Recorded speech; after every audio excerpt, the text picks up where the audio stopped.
Okay, guys, this is going to be my review of Percy Jackson and the Sea Monsters.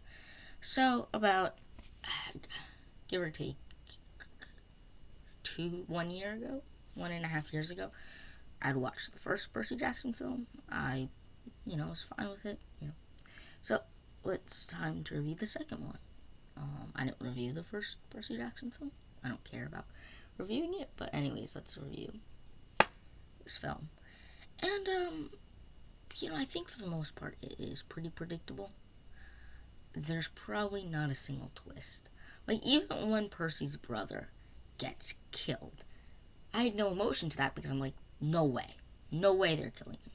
Then when Annabeth dies, I'm like, no way they're killing her. No way. And it felt so basic, I guess, for the most part, where it's like, oh, when, like, it just felt very by the books, but the film kind of moved at a very rapid pace, which made it entertaining throughout. There wasn't like a scene where it was like you didn't care for it because it was constantly moving the stories, and I think I like it for the moments, you know what I mean?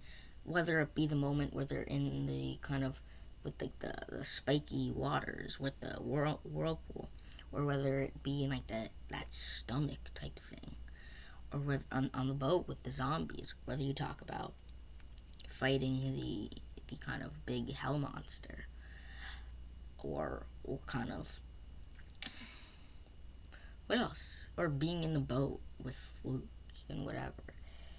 I enjoyed the moments, but I think the film overall was predictable. Every moment played by the books.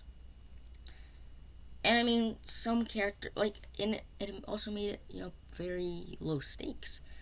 Because it's like low stakes as in, I know Percy's fine. I know Grover's fine. I know Anna's fine.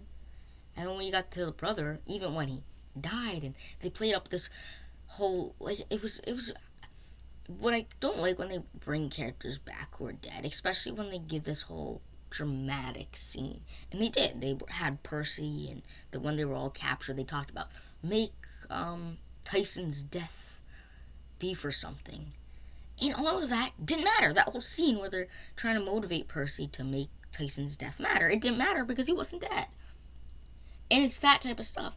Either you can't have your cake and eat it too. Either you're gonna own the fact that he's dead, or you're just gonna bring him back and not make a whole big deal about it, because then that wastes the whole scene of a film that you could have been adding other scenes or not have the scene in the film at all. But I mean the characters were fine, but also they're very stereotypical characters. I mean, especially because I had just watched the Harry Potter films. Percy Jackson, Harry Potter, I feel like you can find so many correlations, including the fact that, like, you have that trio of Grover, Annabeth, and Percy, just like Hermione, Ron, and Harry. But a bigger correlation between the two is how those side characters, Ron and Hermione, and Annabeth and Grover, don't really have anything really to do, for the most part. Where they're in the mission, but it's all Percy. It's all Percy. Yeah, Percy does everything. And I think that's another thing, is like Percy does everything. And I feel like they don't give enough personality to these characters. Where they're just like, oh, we need to throw in this girl character. Okay, we're going to have this girl play her, and she's just going to be by the books and nothing unique. And like they try to have a scene with her about like how she doesn't like someone got killed by someone with Cyclops. But it's like, I don't feel that emotion because I never really cared about her character. It was just supportive girl, and then there's supportive boy and Grover, and it's all Percy. It's all Percy. It's all Percy, and there's nothing else to it, And maybe she'll give it a good idea, or maybe she'll have something to give or something to do, but nothing important, That's kind of what I've always, kind of felt like. But no, I mean, I enjoyed the moments. There's good moments throughout, but I think the overall story did play by the books, and I think the quest was kind of cool, kind of jumping between different locations. Whether you talk about being on the ocean or you talk about being in DC, and I like the car ride with like all those blind drivers. I mean, actually finding it was all to find literally like a blanket and having like Luke be a foil and a bad guy. It was just it was all kind of crumbled it. Where it's like Luke in this movie dies twice and dies twice in this movie. Like first you think he's dead when Percy throws him off the water. Then you think he's dead again when the monster eats him. No, no, no.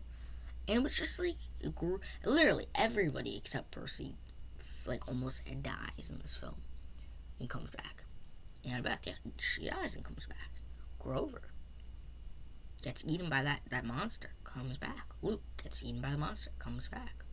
Tyson literally gets shot by an arrow and fell down a whole shaft. Oh yeah, he survives. He comes back. He healed. How convenient. And I mean, again, I like the moments, and there's good moments through the film, whether it be that kind of car ride, or I like the opening stuff with that kind of obstacle course that Percy went on, against that other girl, that kind of the bully of the film.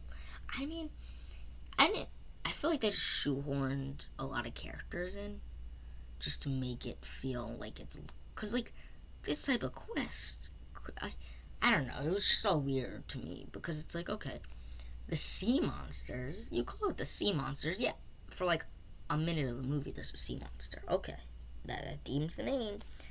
It was just a lot of stuff was going on, but it didn't seem to go with like what it seemed the story was supposed to be about, I guess. I don't know. It was all kind of convoluted, and I think the overall film is okay. I don't particularly love the film, but I think the collection of good moments. There's a collection of good moments. Whether you talk about being chased by a sea monster, or one of the one-eyed things, or or going on a dragon, or the bull, the stuff with the bull chasing them, or all that stuff. I think that was all okay. That was all good. But I think it's those moments that I really enjoyed, and I think because this film was rapid paced and very digestible, where I can enjoy it throughout, where it's a good film just to throw on and watch. But if I'm going to watch like a good film that I just want to watch because I think it's very entertaining and great and good and whatever, I probably wouldn't throw this film on. But overall, it was a good film. Or not necessarily a good film, but it was an okay film. It had a collection of good moments. But there was, an overall story that was pretty lackluster. Stay tuned for our videos coming at you.